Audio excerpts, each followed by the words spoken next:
परावर्तन का नियम क्या कहता है? ऑप्शन ए आपतन कोण परावर्तन कोण बराबर होता है। ऑप्शन बी आपतन कोण परावर्तन कोण से बड़ा होता है। ऑप्शन सी आपतित कोण परावर्तित कोण से छोटा होता है। ऑप्शन डी इनमें से कोई नियम नहीं। इसका सही विकल्प ऑप्शन ए होगा, आपतन कोण परावर्तन कोण के बराबर होता है। अगला क्वेश्चन,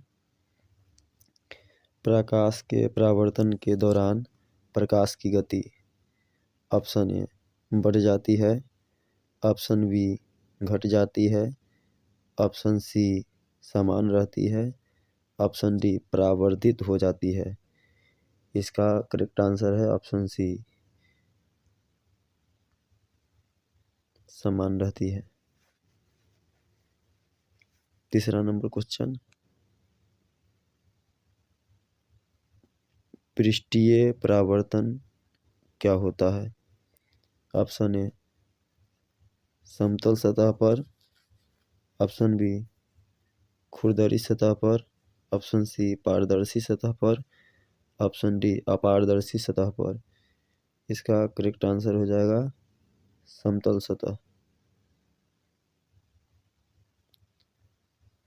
क्वेश्चन नंबर 4, दर्पण में बनने वाली छवि कैसी होती है? ऑप्शन ए वास्तविक। ऑप्शन बी आभासी। ऑप्शन सी उल्टा। ऑप्शन डी धुंधला। इसका करेक्ट आंसर हो जाएगा आभासी प्रतिबिंब। अगला क्वेश्चन, उत्तल दर्पण कॉन्वेक्स मिरर द्वारा बनने वाली प्रतिबिंब होती है। ऑप्शन ए वास्तविक तथा उल्टा। ऑप्शन बी आभासी और सीधा। ऑप्शन सी आभासी और उल्टा। ऑप्शन डी वास्तविक और सीधा। उत्तल दर्पण में बनने वाली प्रतिबिंब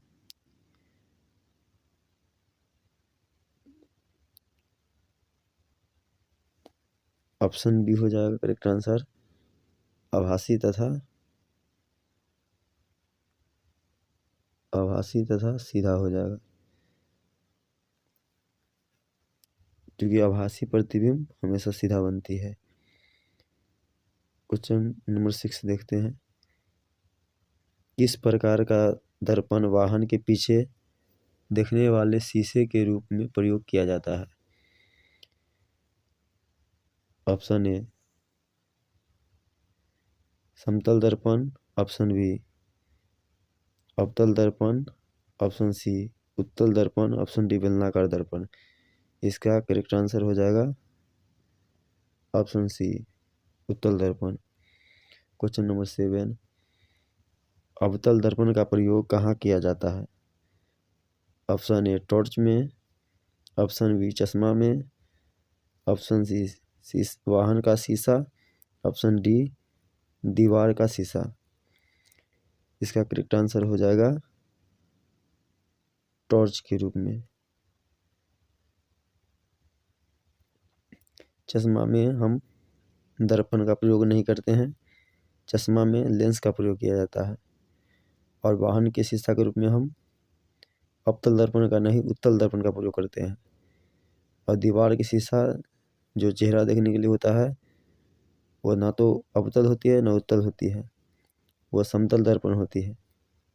चलिए अगला क्वेश्चन, समतल दर्पण में छवि का आकार कैसा होता है? ऑप्शन ए बड़ा।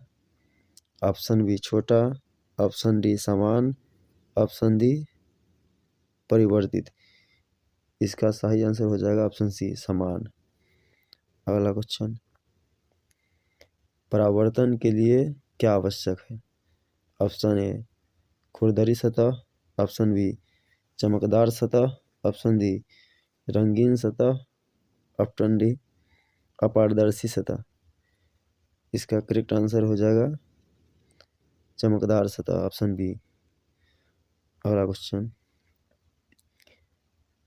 वस्तु यदि उत्तल दर्पण के केंद्र के सामने रखी जाए तो छवि कैसे बनेगी, यानी प्रतिबिंब कैसी बनेगी।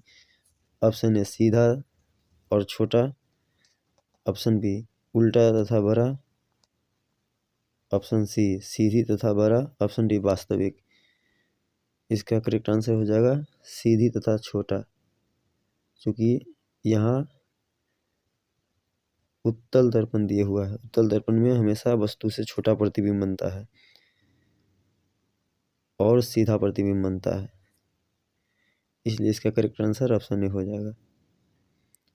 क्वेश्चन नंबर 11, जब प्रकाश एक माध्यम से दूसरे माध्यम में जाता है तो इसे क्या कहते हैं।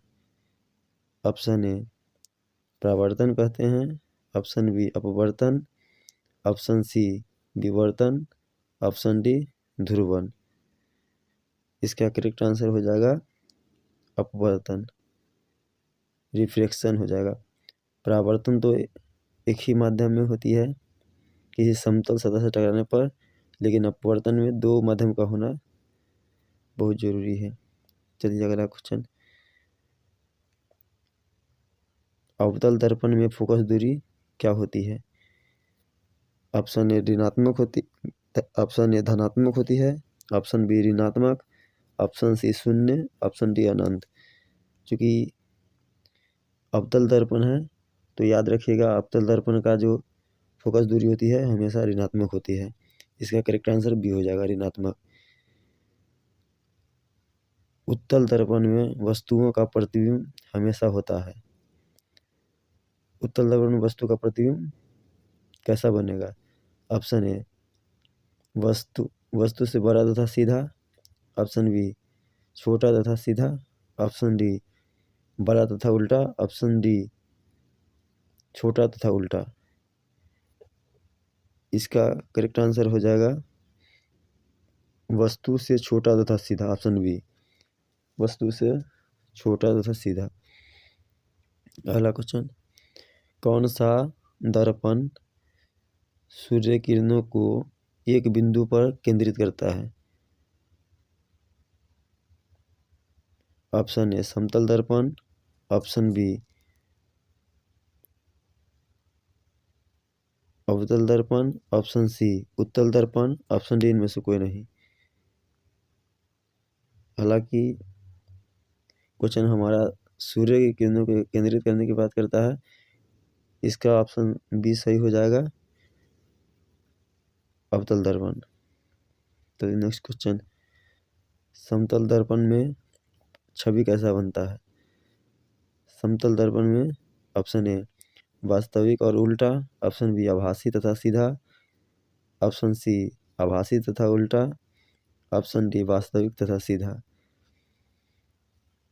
इसका करेक्ट आंसर हो जाएगा आभासी तथा सीधा, आभासी तथा सीधा हो जाएगा। अगला क्वेश्चन,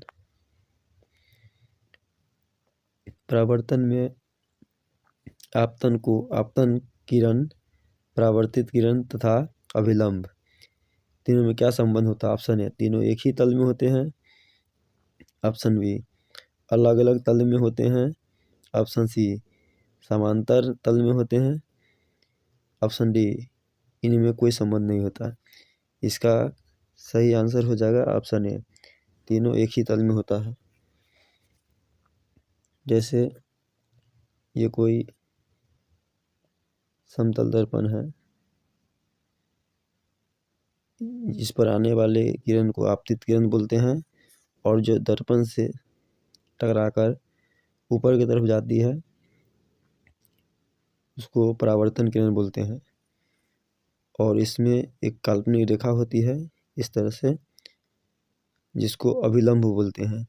ये तीनों एक ही बिंदु पर है, एक ही तल में है, इसलिए ऑप्शन ए इसका सही आंसर हो जाए। अगला क्वेश्चन, उत्तल दर्पण का उपयोग क्यों किया जाता है। ऑप्शन ए बड़ा क्षेत्र देखने के लिए, ऑप्शन बी छोटा क्षेत्र देखने के लिए, ऑप्शन सी छवि को बड़ा दिखाने के लिए, ऑप्शन सी छवि को उल्टा दिखाने के लिए। इसका सही आंसर हो जाएगा बड़ा क्षेत्र दिखाने के लिए, ऑप्शन ए। क्योंकि गाड़ी के साइड मिरर के रूप में हम करते हैं ताकि पीछे से आने वाली गाड़ी हमको स्पष्ट दिखाई दे। यदि किसी दर्पण में छवि उल्टी और छोटी बन रही हो तो वो दर्पण हमेशा क्या होगा? अगर वस्तु से छोटी प्रतिबिंब बन रही है तो वो दर्पण हमेशा उत्तल दर्पण होगी, ऑप्शन बी। चलिए अगला क्वेश्चन। अब अवतल दर्पण का उपयोग मुख्यतः किस उपकरण में किया जाता है? ऑप्शन ए गाड़ी के साइड मिरर के रूप में, ऑप्शन बी सोलर कुकर के रूप में, ऑप्शन सी मैग्नीफाइड ग्लास के रूप में, ऑप्शन डी पर्दा के रूप में। तो इसका सही जवाब हो जाएगा सोलर कुकर के रूप में। गाड़ी के साइड मिरर के रूप में हम उत्तल दर्पण का प्रयोग करते हैं।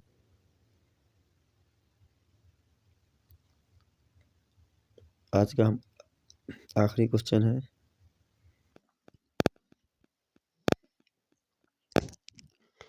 आज का आखिरी प्रश्न है, फोकस और वक्ता केंद्र के बीच वस्तु की छवि होगी।